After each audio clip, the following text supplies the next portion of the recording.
C'est pas mal. C'est un beau sport. Un pour tous, tous pour un. Ouais, tout à fait. Un pour tous pour un, c'est la devise des mousquetaires. Les mousquetaires, le rugby, la passion, les grognons, tout cela, Pierre Hydrac connaît bien. D'ailleurs, lorsque ce retraité du rugby a besoin d'un coup de main, il élève des milliers de poulets. L'homme n'appelle pas une boîte d'intérim, non, il téléphone à ses potes de l'USL, des copains qui, comme les mousquetaires, répondent toujours présents.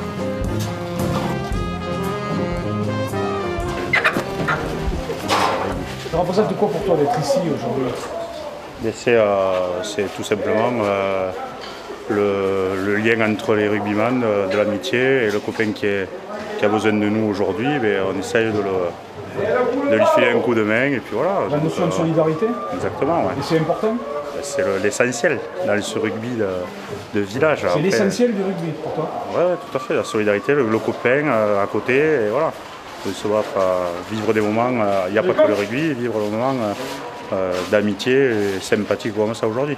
Même si ça représente du travail, après il y a tout l'après que ça représente et sur un terrain, mais tu n'oublies pas les moments comme ça passés avec un copain. Quand il est au sol, tu vas aller 2 fois plus vite pour... enfin pas moi, je vais pas vite, mais 2 fois plus vite pour essayer de l'aider, quoi, voilà. Et tous les ans, vous vous retrouvez comme ça avec les amis du rugby? Oui. Ah ouais. Et c'est bien, tu vois. Là, on peut compter sur ses copains.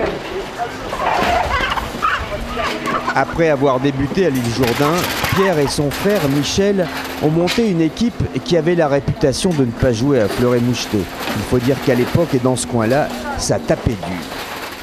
Une fois, j'avais pris un atout terrible à Pouillastruc. Alors, un atout, tu vois, à tomber, tu vois, moi je te le dis, un coup de poing derrière, tomber. Je n'ai pas voulu sortir. Il y avait Jean-Claude Darol, là, qui était soigneur. Il me fout là, le soir, il a fallu que j'aille à Saint-Martin.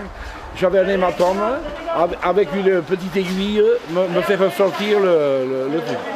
Mais quand ils sont revenus, attention, feu, je les avais, là j'ai dit, j'étais pas moi l'entraîneur, mais j'ai dit, je m'occupe de l'équipe réserve.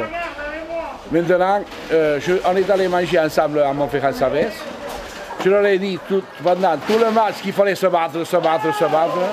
Et après, on va au vestiaire, 1,5 litre d'eau de vie. On s'est partagé.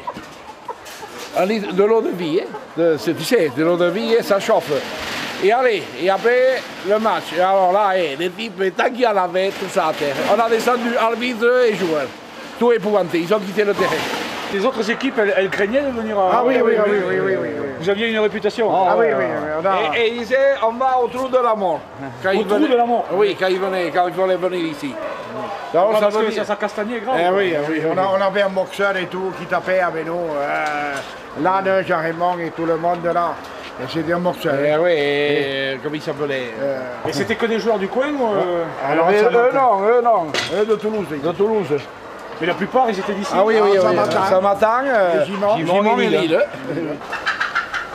Alors qu'est-ce que c'est que cette anecdote du corbillard devant les vestiaires visiteurs? Il faut nous parler de ça un peu.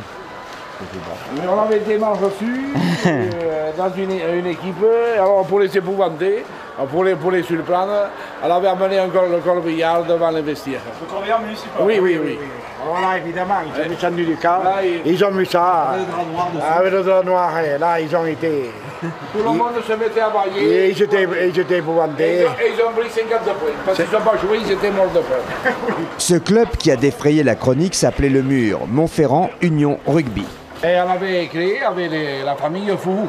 Oui. Quand même, on n'aurait pas eu de Mur si on n'avait pas eu Jacques, malheureusement qui est décédé, qui a quand même Maurice et sa sœur. C'était quoi le budget du club à peu près, sur un an? Jean-Claude, combien le budget était à peu près? En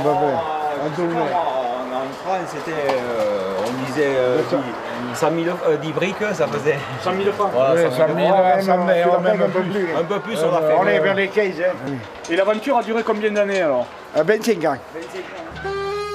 25 ans d'une aventure qui ne s'est pas terminée faute de combattants mais faute d'argent. Le club manquait de sous pour recruter. Donc le recrutement devenait de plus en plus compliqué. Ah bien sûr, sans argent. Et ils demandaient, tout le monde demandait de l'argent. C'était une époque où les gens ont commencé à demander de l'argent. C'est-à-dire même au niveau honneur, les joueurs Ouais. comme demandaient une rétribution. Ou des primes de match, ou des frais de déplacement, des choses comme ça. Évidemment, c'était impossible à assumer. Non, c'était impossible. On avait un petit budget, une petite commune, bon, on pouvait pas. Désormais, le stade du Mur ne fait plus peur à personne, il est abandonné. De l'époque héroïque, il ne reste que des souvenirs que ces deux hommes surnommés Butane et Propane se plaisent à évoquer.